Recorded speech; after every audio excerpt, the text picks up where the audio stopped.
The second Sunday of Lent. He is the one.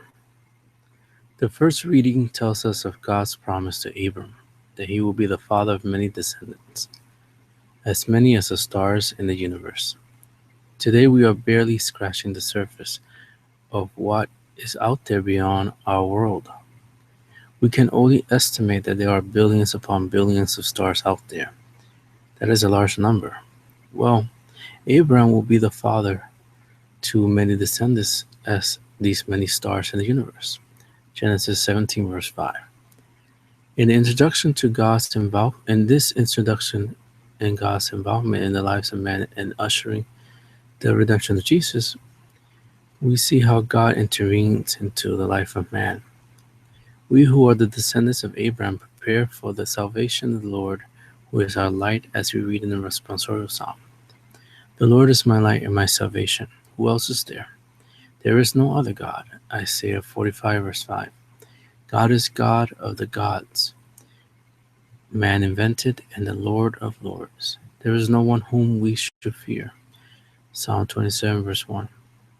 It is God who calls us, protects us, and has pity on us.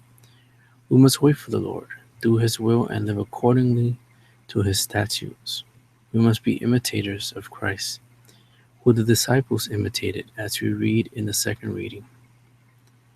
We must imitate Christ. 1 Corinthians 11 verse 1. Comport ourselves like Christians and not like the heathen. We must not be like the non-believers, heretics, and dissonants who conduct themselves as enemies of the cross of Christ.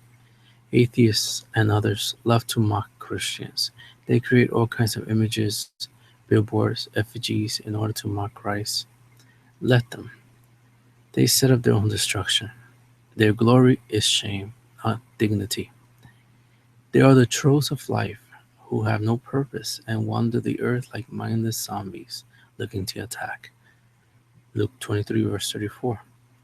They are focused on worldly things while we are focused on our citizenship in heaven. Philippians 3 verse 20.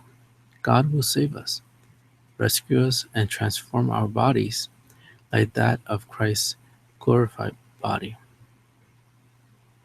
We bear now the suffering from this world and await until all things are subject to Christ. In the Gospel we read of the Transfiguration, this mysterious event where Christ transforms. We are reminded of the revelation of Christ's divinity and his divine glory on Mount Tabor before Peter, John, and James. Jesus' face became bright like the sun, his clothes were white as snow, and Moses and Elijah appeared beside him.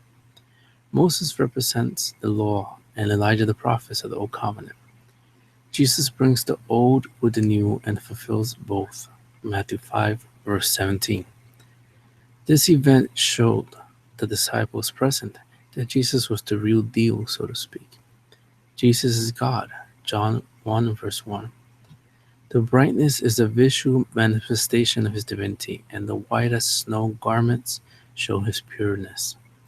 He is man as well, but a man without sin. 2 Corinthians 5 verse 21. The Father confirms that this Jesus is no mere mortal, but his Son, whom we must listen to. Let us listen to the Lord during this Lenten season and every season of the church throughout the whole year. Christ is the only path to salvation. Acts 4 verse 12.